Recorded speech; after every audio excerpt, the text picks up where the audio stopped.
mal Eita.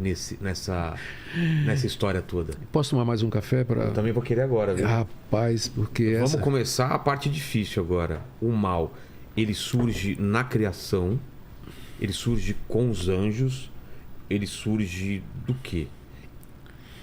Ninguém sabe. O mal, ele não foi um... A criação, ela era perfeita. Perfeita. Os anjos são criados antes do ser humano, certo? São criados antes do ser humano. E eles são instrumentos de Deus. Ajudaram na criação ou não? Participaram. Participaram assim, estavam...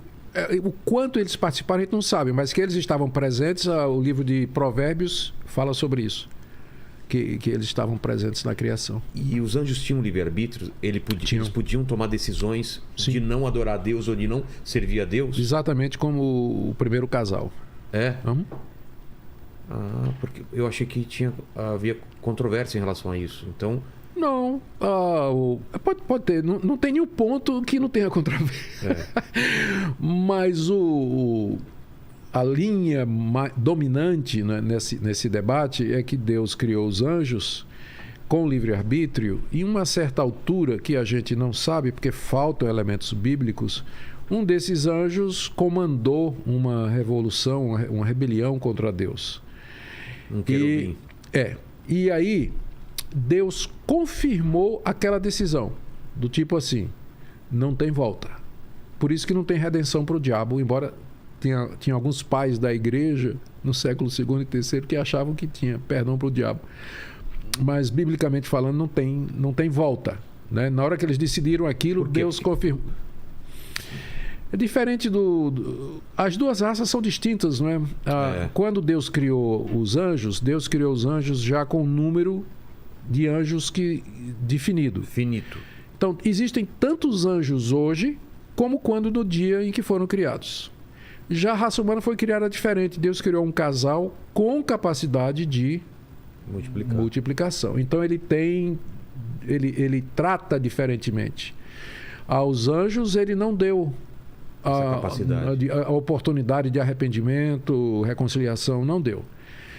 Ele confirmou o que os anjos rebeldes fizeram, de forma que não tem retorno, é castigo. E os anjos que permaneceram fiéis, ele confirmou também. Esses também não podem mais ter outra revolução, outra rejeição de Deus. Então a raça humana está resolvida. Os anjos estão resolvidos. Não tem mudança do status deles. Quando um terço cai para onde? Não sei. Cai para a terra? Não sei. No não inferno creio. não é? Não, ainda não. Tem gente que pensa no diabo como estando no inferno, né? Atormentando os ímpios. Exato. Geralmente vermelho, um pá de chifre, um tridente, um rabinho. Essa visão é de Hollywood, né? E de outros antes. A visão bíblica é que Satanás, os seus anjos caídos, eles estão aqui entre a humanidade. São seres invisíveis, poderosos, oprimem, sugerem, em alguns casos possuem as pessoas, mas ainda não estão no sofrimento. Não, ainda não. Irão para lá. Uma coisa que eu não consigo entender Satanás ainda tem acesso ao trono. Ele pode reivindicar. Ele tem acesso a Deus. Isso que você está falando está baseado lá no livro de Jó. No início do livro de Jó. Que fala que quando os anjos compareceram diante de Deus, Satanás veio no meio dele. Satanás é um anjo caído, não é?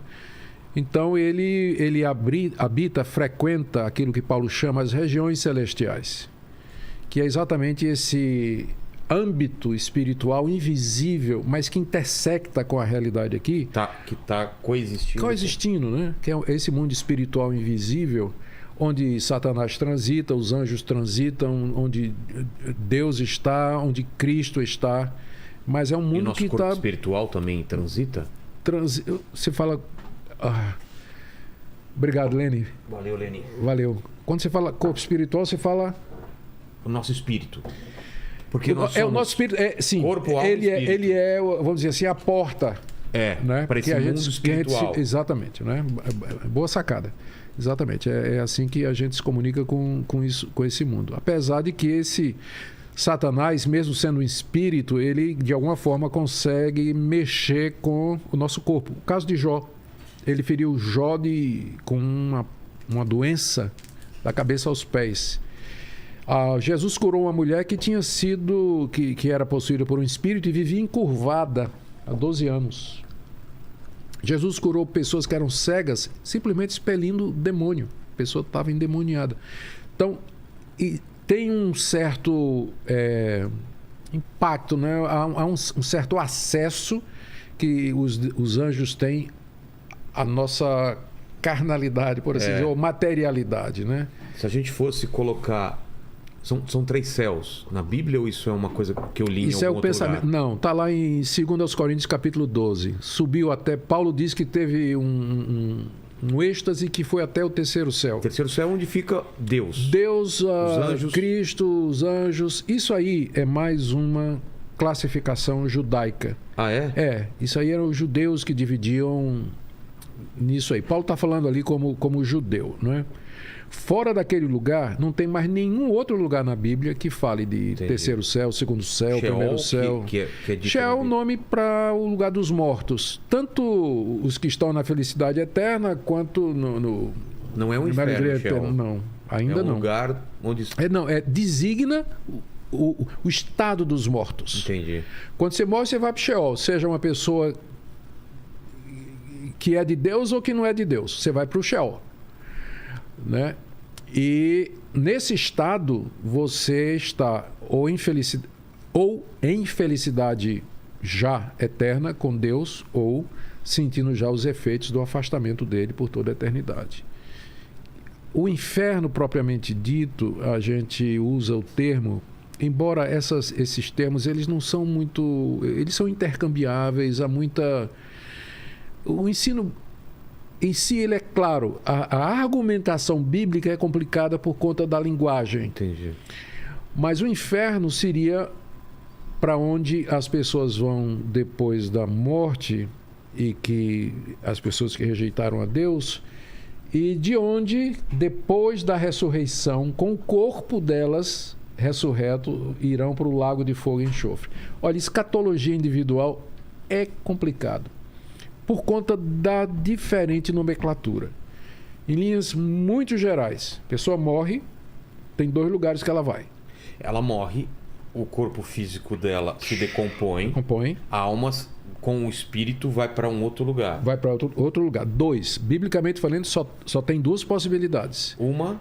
ou céu ou inferno, falando de maneira simples. Céu e inferno. Lá, essas pessoas aguardam o julgamento final na vinda de Cristo. De lá, então, depois do julgamento, elas irão para o lago de fogo e enxofre. Mas não é o purgatório. Não tem. Não existe purgatório. Não. Tá. Ou elas ir para o novo céu e para a nova terra, esse novo paraíso que nós falamos dele.